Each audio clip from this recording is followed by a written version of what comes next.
The Assistive Technology Grant. What is it? How do you apply for it? And what does it mean to your son or daughter in terms of actually getting it? So, the Assistive Technology Grant is given by the Department of Education. Basically, it's a fund that's given to the school. It's not given directly to the student or the family, but it's given on behalf of that student. So what happens is the school makes an application on the student's behalf, saying that they've worked with the student, they've used all possible interventions and accommodations, and that they don't have technology in-house, or that what they do have isn't necessarily fit for purpose, or that they need more specialist assistive technology to support the student. What does the process actually look like and how does it work? Well, like I say, the school makes an application.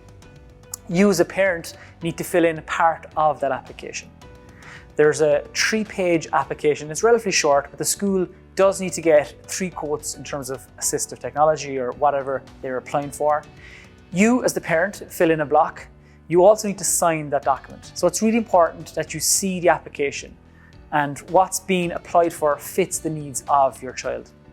In terms of the application from there, it then goes on to the Special Education Needs Officer, or the SENO of your area, who then will review that application and either approve it or potentially turn it down. In which case, if it's approved, it then goes on for a further round and a further review. So as you can imagine, this whole process can take a long time. It's lengthy, and in my experience and in the experience of many schools that I've worked with and dealt with, it can take anywhere from 3 to 6 months. Now, that's an awful long time for a student to be waiting for assistive technology. So before a school makes the application, there's a few key things that we need to bear in mind. Have they actually looked at putting the proper resources in place for the student? That is something they will need to say on the report. Has there been any work done in terms of building literacy? If that's the key issue, then have the literacy skills actually improved and have what they've put in place worked for them?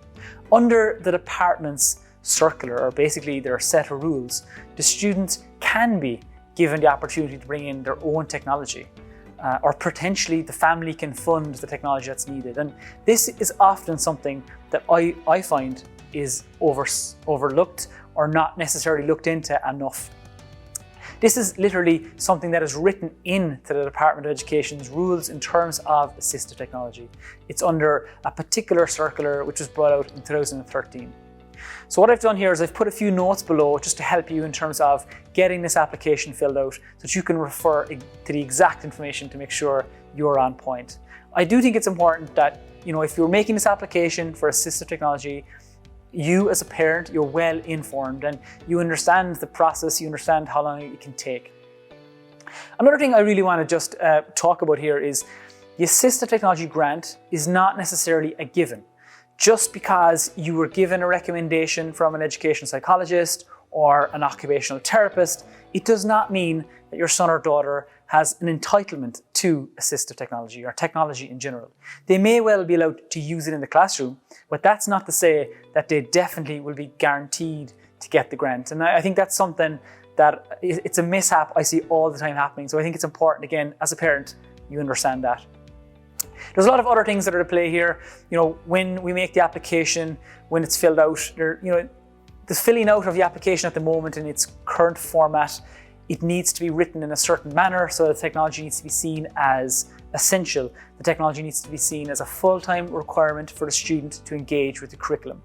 And that is very important in terms of the wording. That just happens to be the way it's done right now.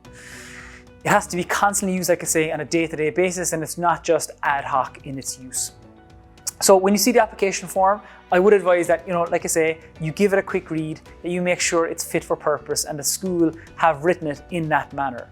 There's also, like I say, that block that you have to sign, and you can ask the school for a copy of the application. It's no harm to get a photocopy of the application before it gets submitted.